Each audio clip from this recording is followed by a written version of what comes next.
Hey, it's Brent. Today, I want to talk about something so important. It's all about labeling. Now, labeling is something we as humans do about everything. We've been doing it ever since we were kids, ever since we've been taught to do it. Think back to when you were a small child, or if you have children or grandchildren, think about when they're between 2, 3, 4 years of age and they're asking, what is this? What is this? What is this? What is this? What is this? All the time. Everything's new. Everything's amazing. Everything is beautiful. What is this? It's a tree. What is that? It's a bicycle. What is this? And on and on and on. The problem with labeling is after a while, your mind takes that tree, for instance, files it away. And now, as you're growing up and you're starting to take control of your own mind, whenever you look out and you see a tree, automatically you process tree. You no longer see individual trees. You see tree. And if you want to be a little more specific, you may look maybe skiing and you may think pine tree. There may be 500 pine trees, but in your mind, you've compartmentalized trees. Now, it doesn't sound like it's would be that much of a problem, but think about how much we do it. We do it every day, hundreds of times a day. In fact, we're not even really living a real existence because we're living this existence created through what we've labeled. In other words, good and bad, male, female, us versus them. We create this inside us by labeling things, and we no longer see things as they truly are. So I've got some notes for you today. I want to give you some tips on this, on how to start becoming aware of it, because that's really all you have to do to start here. You have to become aware that you're doing it. And I promise you, if you've never paid much attention, you're going to blow yourself away when you realize how much of your time is spent on labels or spent on just bringing up the labels from the past. I'm all about getting into the subconscious and reprogramming the mind. That's the only way to make permanent transformation. I've been doing that for 25 years all over the world. And if there's anything I understand, it is the mind and how it works. So labeling things seems like a way to save time, a way to save too much trouble, too much pain, too much vulnerability, because of course, labeling things starts to become labeling emotions, labeling habits, labeling people. And when you get to that point, and we all do it, you no longer see the world as it truly is. You're seeing it through your filtered lens. It's like being in a 1,000-room mansion and you're in one room your entire life. You never even go to the door. You never go outside. You have this beautiful home and you're living in, the tiny little bedroom. You just don't realize what's going on. So I have some notes I want to talk about because I think the worst thing that we do is when we start labeling people. Okay? Because it becomes, I am this, you are that, this person is something else. Labels are always being dished out by us, by other people about us, by other people about each other. Every time we use a label, we take a huge risk because, first of all, we're risking who might hear it and then take it to be true. And it passes on and on and on. And that person will adapt the label that you have for someone else if they don't know them. Think about your, say you're a college student and you've signed up for your classes, and there's one class that you're really looking forward to, a creative writing class that you cannot wait to get into. So you're having lunch with a friend of yours who happened to take that class. And that friend tells you, oh, the instructor is horrible. And he's always hitting on the girls in class. And it's so uncomfortable. Now, when you go into that class, you have got a preconceived notion about this professor. And you don't know what's happened behind the scenes or why this person has that feeling. And even if maybe something didn't even happen with them personally, maybe they were just told these things about that person. But now it has colored your view of the world because you've taken that in.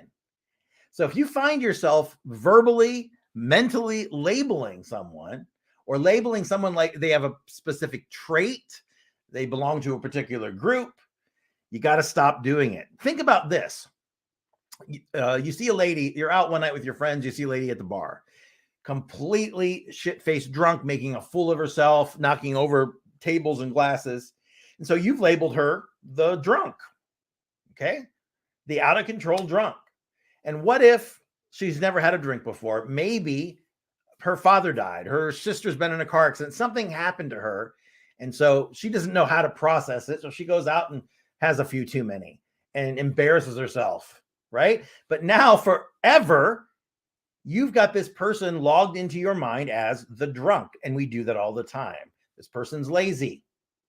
This person can't lose weight. I'm stupid. I mean, the labels we do for ourselves. I did a video the other day on affirmations. You're affirming over and over and over those things, and they become true. Now, first of all, labels are a form of reductionism, because what they do is they seek to understand someone totally with a very small handful of characteristics. That's not how we work as human beings. People are confused. People are chaotic. That mixture of thoughts and emotions and feelings and actions, everybody's different. So it's very likely that someone is going to hold a differing opinion from yours, and that's okay. But many people will have an internal battle going on between morals and motives and good and bad, all from rules they were taught from someone else. If you're born into a very religious family, you didn't choose your religion. It was chosen for you. If you were born in one country around the world that believes in certain things and the human rights are very, very bad there, you may be racist. But again, you were born into that. You were programmed into that. What do?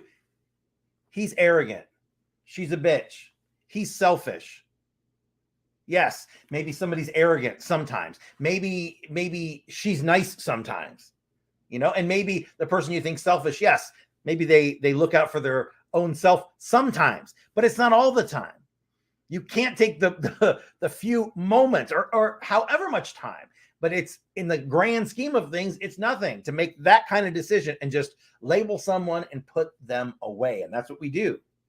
It's very short-sighted, because first, labels can wrongly infer characteristics in a person.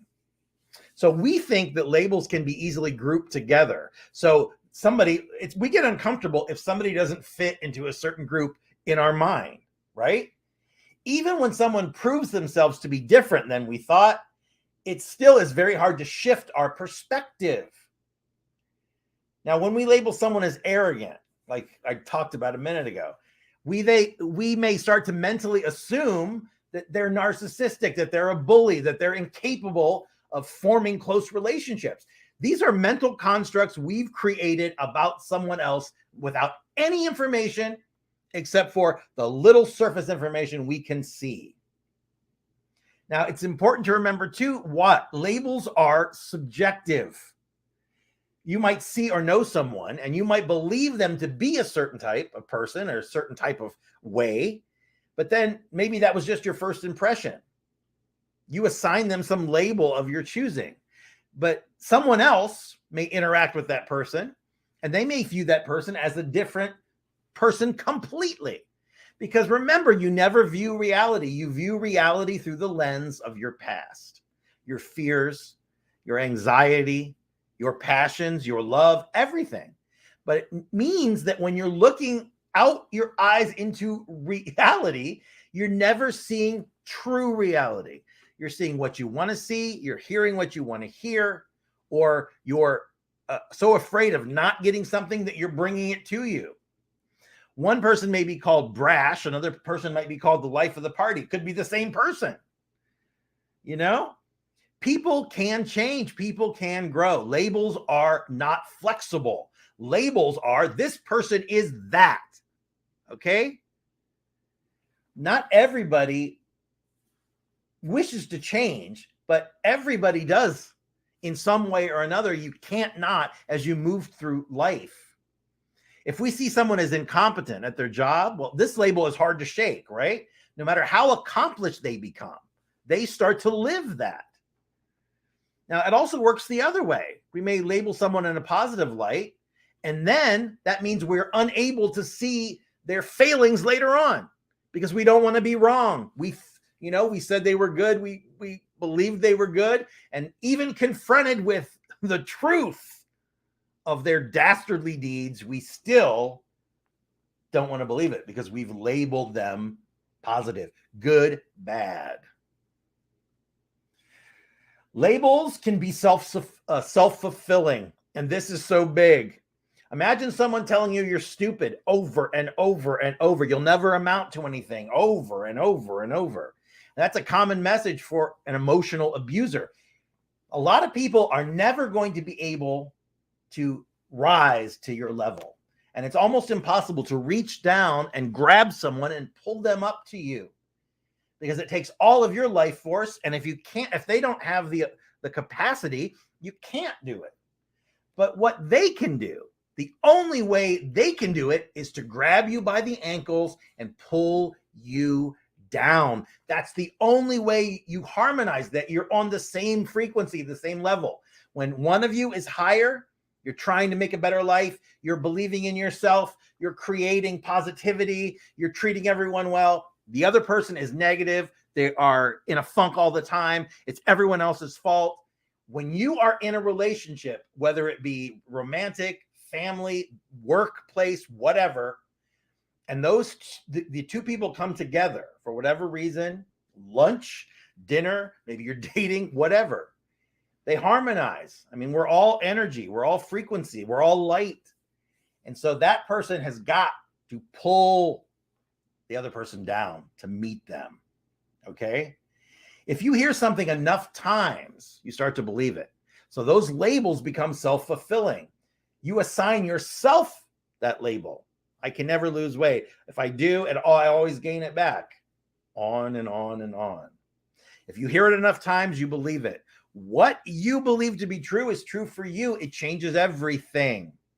It changes everything. But that belief has to come, and it has to come from somewhere. If you don't have a lot of self-confidence, that belief that you have to pull up from the pit of you will transform everything else in your life.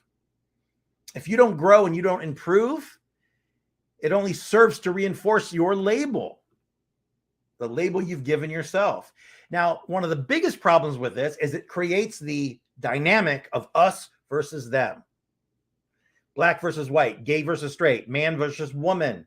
There's only so much. And if you get it, I can't have it. Creates this. And they love it when everyone else is fighting because it's like misdirection. If I know anything, it's that. Look over here and you pay no attention to the huge atrocities going on over here. It's like dangling the keys in front of the dog. Takes the attention away from the really big problem. So this idea that we're all separate from each other is bullshit, first of all. But by labeling someone so we can easily put them away in the compartments of our mind, we create that very thing. Okay? It allows us to quickly identify someone. It's a way we think we can spot a friend from an enemy.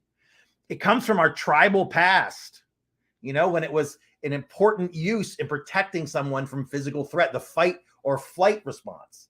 But these days, an enemy is more likely to be just someone who holds a different opinion than you do. So back in the day, your enemy, you fight to the death. Now it's political enemies. It's bullshit. It's racial enemies. It's all BS. Whatever country you're in, you didn't select that country. You were born there. You were born there. You were programmed into that culture. So politics is such a big one. Once you start to label people and groups in a negative light, it instantly taints your view of each person in that group, regardless of anything they're going to do in the future. Now, another thing to remember is labels can give a false sense of superiority. If you label yourself as one thing and you believe that that thing is good, it follows then logically that anyone who doesn't fall under the same label is not as good as you. You may hold yourself to the highest possible standard when it comes to cleanliness. Your home, beautiful. You look like $1,000,000. You see this as part of who you are. It is an extension of you. You have assigned yourself the label of clean person. Now, when you meet people that don't meet your standards, that don't do things exactly your way, you risk feeling superior to them. But remember, we're never in competition because no two people have the same skills, will have the same life experiences. So no one is ever on a level playing field.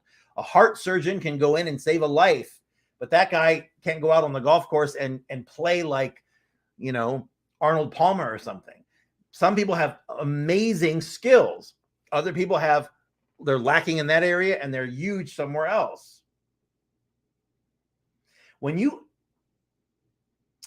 go to your friend's house, we'll go with the idea that you're a cleanly person. You go to your friend's house, you see a grimy bathroom, you see some unwashed dishes, and you feel disgusted and you feel smug and you feel superior and you feel, my house would never be like that. This could impact your entire view of this relationship for the rest of your life if you let it. Life is not simple, and people's motivations for thinking and acting are complex. As soon as you start to wonder why everyone doesn't think or do exactly what you do, you are a victim of a superiority complex. And if you think yourself to be superior and you start acting that way by lecturing people for being lesser than you in this certain area, what else happens? You alienate everyone around you. Now, feelings of superiority are also a big problem because labels allow us to treat each other poorly. We've given ourselves permission to do that, right? The moment you label someone in a negative light, you give permission to treat them poorly. Now, this can lead to everything from arguments to death to acts of gross violence. Most of the time, it's microaggressions. You see road rage or things like that. You may give someone a backhanded compliment to disguise your dislike of them, right? You might act spitefully by not inviting someone from your friend group to an evening out because you've labeled them. Maybe you're going to play tennis or bowling or something, and this person you think is a little too competitive. So you're not going to invite that person because in your mind, they're overly competitive. Maybe they'll rub people the wrong way. It could even be a lack of courtesy to a homeless person because you view them as a beggar, right? You look at them as someone so low. They just need to get their act together. You don't know their story. You don't know what they're suffering from, their past, nothing. But we do that. We have all these thousands of labels for all these people, all these things inside our mind. Labels give us false expectations of a person. So think about this. It's so sad, but we really tend to judge people when we first meet them.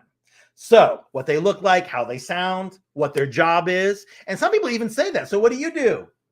Immediately, like if your job doesn't somehow go in my mind to a job that I think is worthy, I immediately discount you. That's what some people do.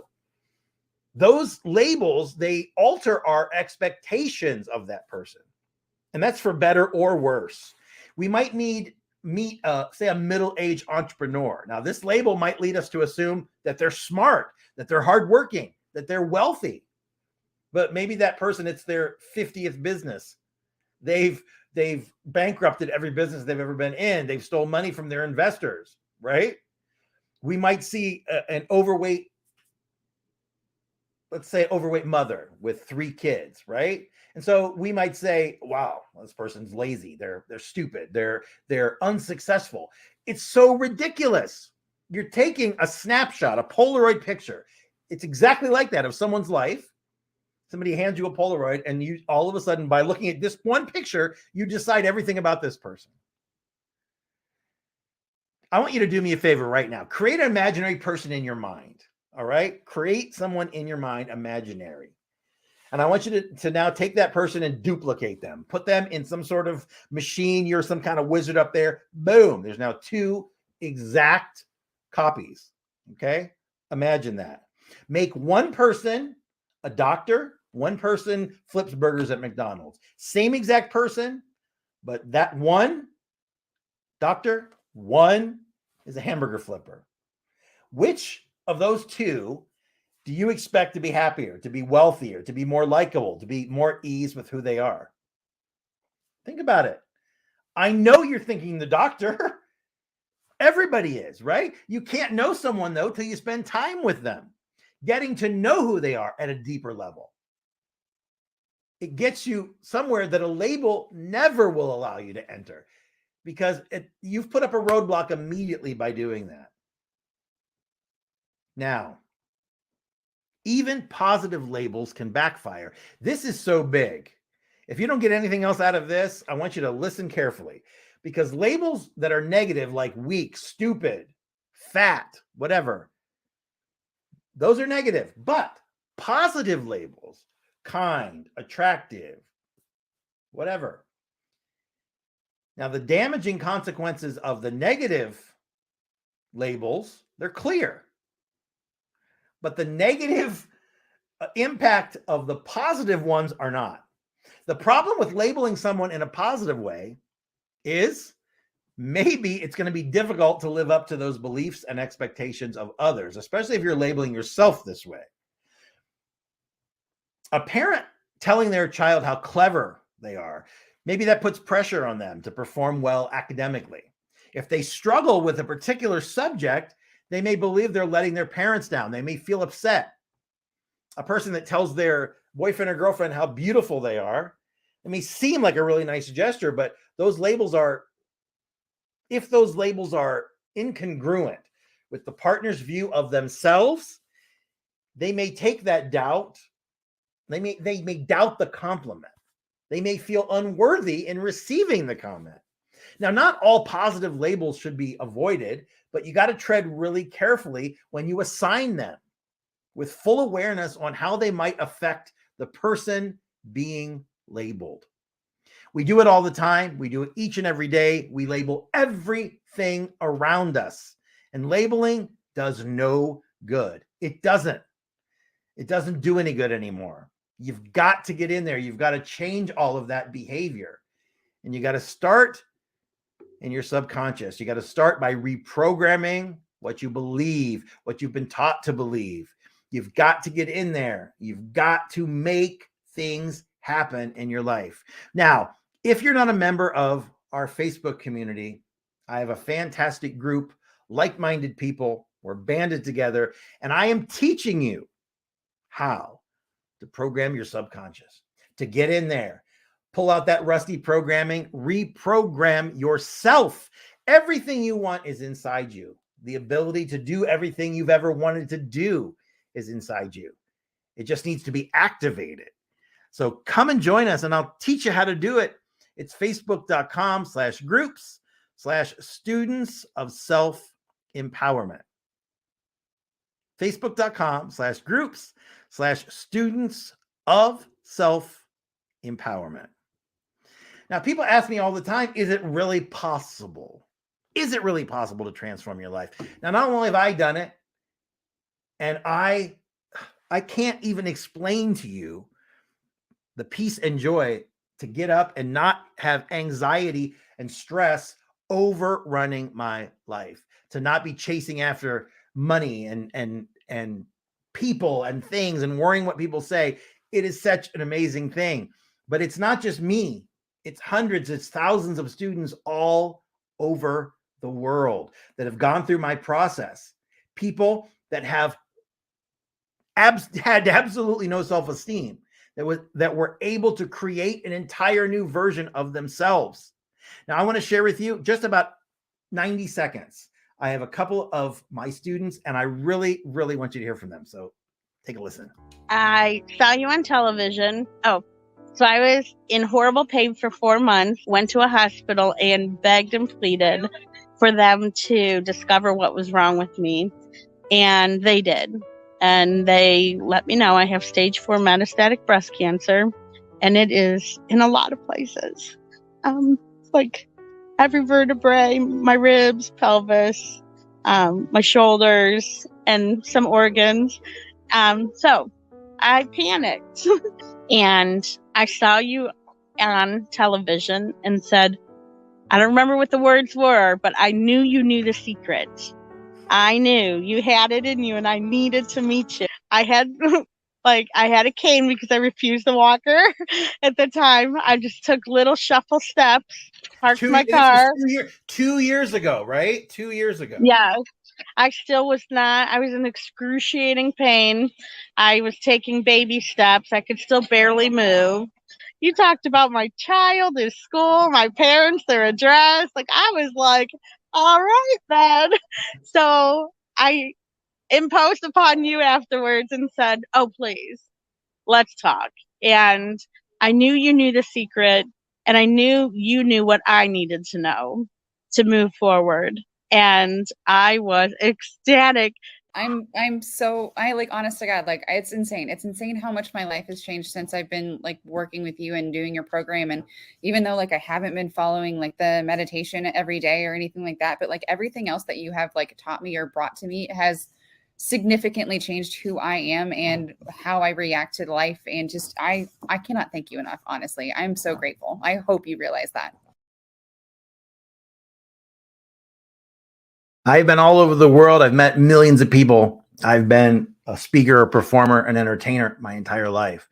But there is nothing that compares to this, to seeing someone with stage 4 breast cancer, given 6 months to live, can't sleep, totally overrun with anxiety, you can imagine. And now, 2 years later, hardly any fear. Banished the fear. I took her under my wing. I instructed her with my books. But taken this woman from a place where she is afraid of everything and it's just over for her to a new lease on life. I believe that all of us, every single one of us inside, there's something that we're meant to do. There's something that we want to do. There's something that when you see somebody doing the thing they're passionate about, you see a different kind of person. They're on a different level in the zone, as they call it. I want you to go to brentwebbtraining.com because I guarantee your transformation. I am so excited about my new program. It's my Mindship Mentor. It's my Mind Power Mentorship program. It's a 1-year training program. It is unbelievable. In fact, I guarantee your transformation. I have a $1,000 guarantee. What does this mean? It means if you take this program and you train with me, and when this program is up, if you have not seen fantastic, incredible transformations in every area of your life that matters, I will give you a full refund and $1,000 from my pocket. I only make this offer because no one ever fails, because this is a comprehensive program. From beginning to end, step by step, it builds. I teach you what you need to know, when you need to know it. We have a community of people. We support each other. We have monthly question and answer sessions. It is really a fantastic community. So it's different than my Facebook group because that's for everyone. This is for people that want to go deeper. This is for people that want to unlock the mind power that we're all born with. Why do some people succeed on such a huge level? Some people don't succeed at all. It's all the mind. It is all the mind. I don't care what your excuses are. You're standing in your way now. Some people are still angry at, their parents or a coach or somebody from 30 years ago. They may be dead. You've got to let that go. Not for them, for you.